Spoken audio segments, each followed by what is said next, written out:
News every 15 minutes, weather every 10, and sports twice an hour. Newstalk, KGVO, AM 1290 and 101.5 FM. You're listening to Montana Morning with Peter Christian. 2 men are sought in a homophobic attack that occurred over the weekend in downtown Missoula. Good morning, everyone. It's Montana Morning for Wednesday, February 15th, 2017. Right now, the sky's clear. It's 18 degrees. We do still have some haze in the valley right now because of the inversion. It's just kind of hanging around in western Montana, and that should be departing sometime tomorrow. Our newscast this morning, sponsored by Bullseye Wear, with Missoula's only certified master optician, 2910 South Reserve, the old R.P. Ellis location, online at bullseyemt.com.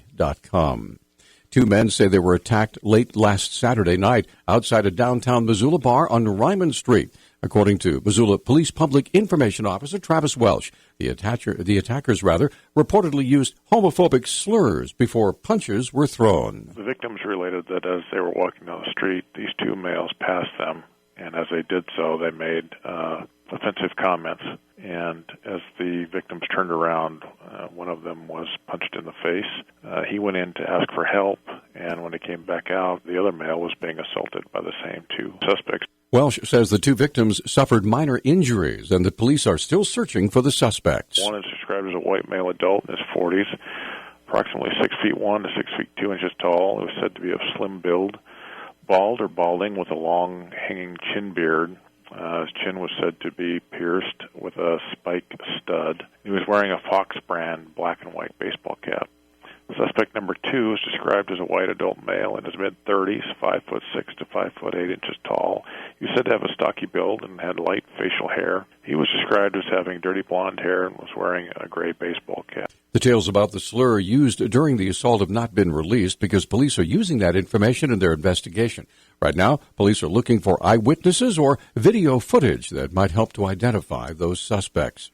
A Montana legislator says schools would be safer if school employees with concealed weapons permits were allowed to bring their weapons to school. Republican Representative Seth Burgley of Joliet argues his bill would allow school employees to, quote, defend and protect, end quote, students. However, a parade of parents and educators told members of the House Judiciary Committee yesterday that guns on campuses could lead to tragic consequences. Among those testifying, John Moffitt, who was shot in 1986 when a student opened fire at Fergus High School in Lewistown, where Moffitt was the vice principal. A substitute teacher was killed. According to the Everytown for Gun Safety Support Fund, there have been at least 215 school shootings in the U.S. since 2013.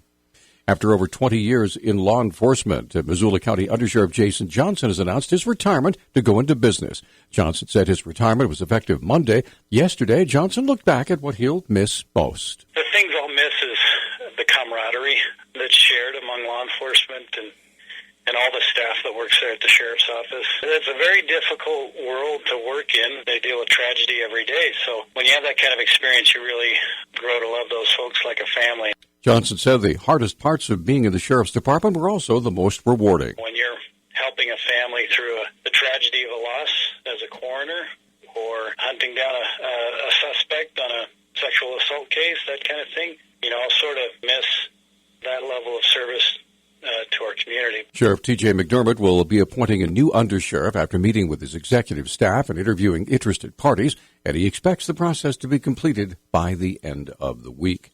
A Bureau of Indian Affairs spokeswoman says more than 20,000 members of 2 Montana American Indian tribes were notified of a potential data breach involving their personal information. BIA spokeswoman Nedra Darling said an external hard drive with details on tribal members was stolen last month from an agency law enforcement vehicle in Bighorn County. Darling says the investigation's been turned over to the Bighorn County Sheriff's Office to decide if criminal charges are warranted against those responsible for the theft. The unencrypted device contained names, addresses, birth dates, and tribal enrollment information for members of the Crow and Northern Cheyenne tribes. BIA Director Weldon Bruce Loudermilk said in a letter to tribal members he was confident that the hard drive was not accessed and no information was compromised. 32-year-old Samuel Cole has been arrested in Helena after leaving 2 small children buckled into their car seats in the back of a burning vehicle. Lewis and Clark County Sheriff Leo Dutton said the incident occurred outside Helena on Friday. He was later charged with partner family member assault, an assault with a weapon and criminal endangerment. The reason that we had the criminal endangerment is he fled, leaving the girlfriend and the children in a car that was on fire. Doesn't describe what happened when deputies arrived on the scene. He was very close. As he got the call, he turned in and he could immediately see dense smoke coming from the hood. And he got out and saw that the children were out. There were 2 children and 2 females. One of the females was attempting to give the family a place to stay warm while they tried to put the fire out. The fire was finally extinguished by personnel from the East Valley Fire Department. No one was injured. The Montana Supreme Court has upheld a lower court ruling that says the state does not have to pay a $744,000 settlement in a sexual harassment claim filed against the former Eastern Montana judge.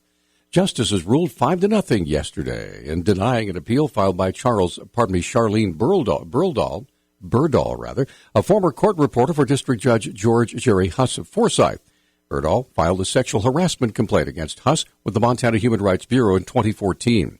In August of that year, the state informed Huss's attorney John Christ of Billings it would not consent to any settlement. A month later, Huss settled the case as long as Berdahl agreed to seek the money from the state and not from Huss. Montana Congressman Ryan Zinke may have to wait till March for confirmation hearings to become the next Secretary of the Interior.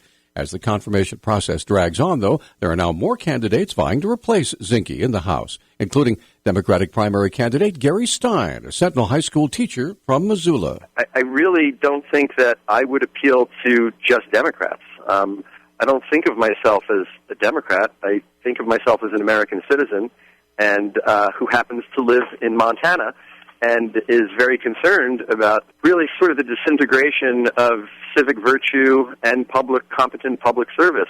Stein has big plans and has already sketched out an idea for his first bill, which, if passed, could cause some difficulty for President Trump. My first bill would be to restrict the use of social media, specifically Twitter, to the executive branch of government. That the executive branch of government would be restricted from releasing any information about what the executive branch is doing through Twitter. That is an infantile means of communication, and it should not be used for official public service in the United States.